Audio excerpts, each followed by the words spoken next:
I'm going to show you how great I am.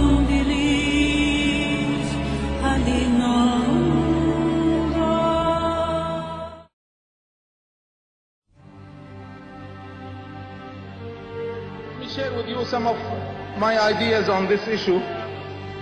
And I'm speaking on behalf of myself as one of the leaders of the Islamic movement in the Arab world.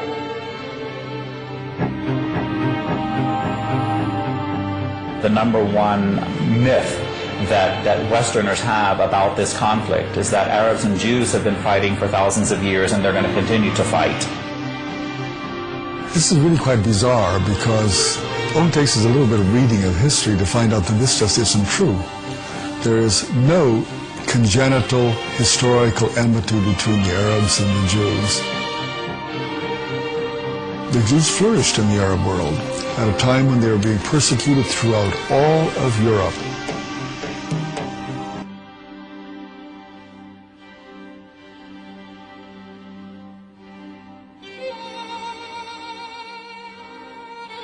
At the end of the 19th century, because of anti-Semitism in Europe, European Jews began to try and figure out a solution to the Jewish problem.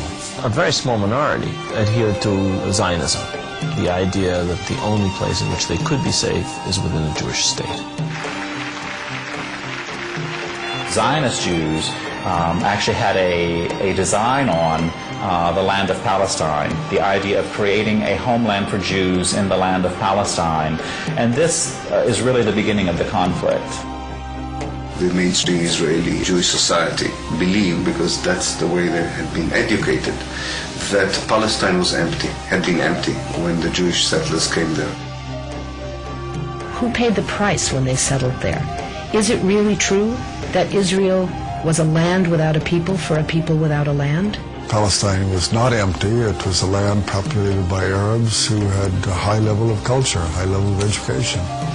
With farms and markets and towns and villages and roads and commerce and lots of interaction with the rest of the world.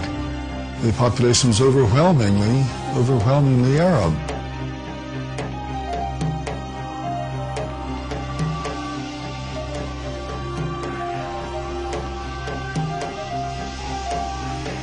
Jewish immigration increased under British rule following World War I, when Britain implemented the Balfour Declaration, promising a Jewish homeland in Palestine. This measure conflicted with Britain's previous promise of self-rule for Arab inhabitants throughout the region.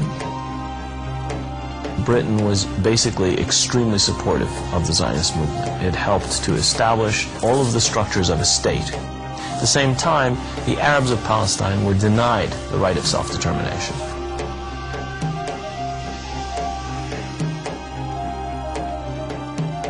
The Palestinians saw a European power decide the future of a non-European territory, in flat disregard of both their presence and wishes. In the 1920s, as land was being stripped away from local residents, the first clashes between Palestinians and Jews began, and would continue on for years to come.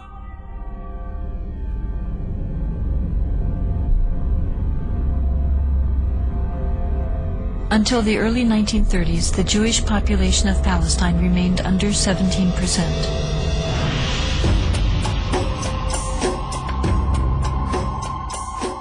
Hitler's rise to power in Germany completely changed that. In just 5 years, 174,000 Jews flooded into Palestine, doubling their population.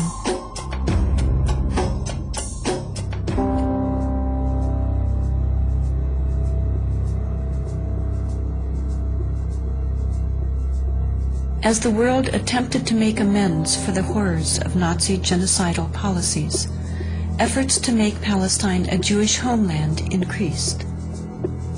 The Palestinians, they were not the Nazis. They were not responsible for the Holocaust. But they were the ones who paid the price. In 1947, with the conflict spiraling out of control, Britain decided to turn the problem of Palestine over to the United Nations. The UN, under pressure, proposed to divide the land into two states, an Arab state and a Jewish state, Arabs were to be given 43% of the land, despite the fact that they made up more than 2/3 of the population and owned over 92% of the land. Jews were to be given 56%, although they comprised only 1/3 of the population and owned less than 8% of the total area. Nevertheless, they were given not only most of the land, they were given the most fertile land. Zionist leaders took advantage of their superior military preparation and immediately began occupying major Arab cities in Palestine.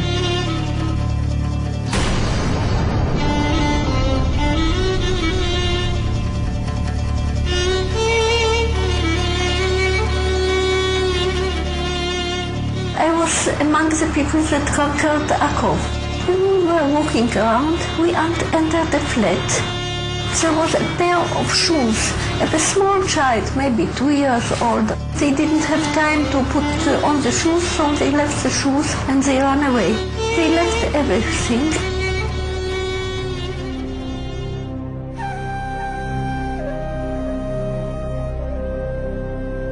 We found out that there was a systematic expulsion of Palestinians, and there was, as I said, there was an ethnic cleansing operation taking place.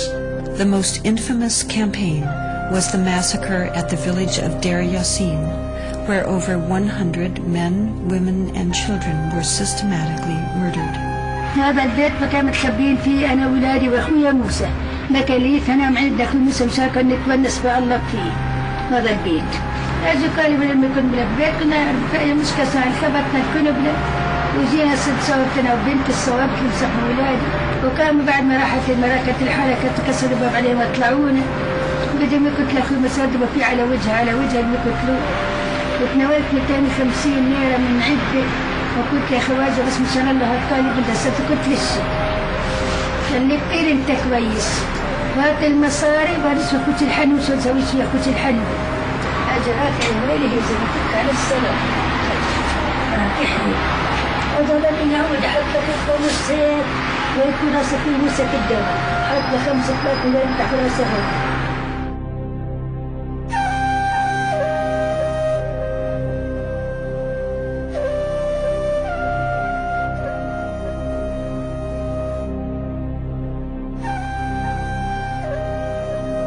The ruthlessness of the attack on Deir Yassin drove fear and panic into the Palestinian population and led to the flight of unarmed civilians from their homes all over the country.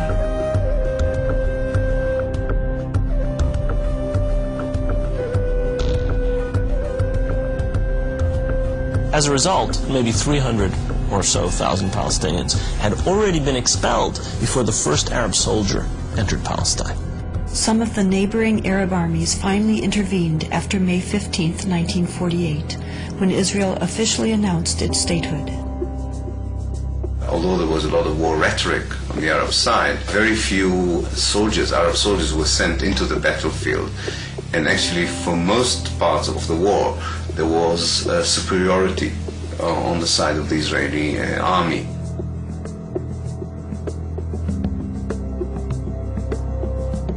The Israeli army cleansed much of the territory and took over a large part of the designated Palestinian state. The new state of Israel encompassed 78% of the total land of Palestine. The West Bank came under Jordanian control and the Gaza Strip under Egyptian dominion. Although a truce was declared between Israel and the Arab states, true peace remained elusive, as over 700,000 Palestinian refugees languished in nearby camps, often inside of homes to which they still held the deeds and a deep desire to return. Most of the deserted and evicted Palestinian villages were erased from upon the earth and were either turned into Jewish settlements or into fertile land. Of the 500 Palestinian villages in what became Israel in 1948, 400 were destroyed. These efforts to destroy the possibility of their returning home were countered by the United Nations, which continues to affirm their human right enshrined in international law and morality to return. A Palestinian who had lost her land or lost his land as the result of the creation of Israel in 1948 cannot come back even for a visit. I can go back to Israel as if I were returning and claim immediate citizenship, having no historic tie, speaking no Hebrew, knowing no one in the country, having no family who ever was there.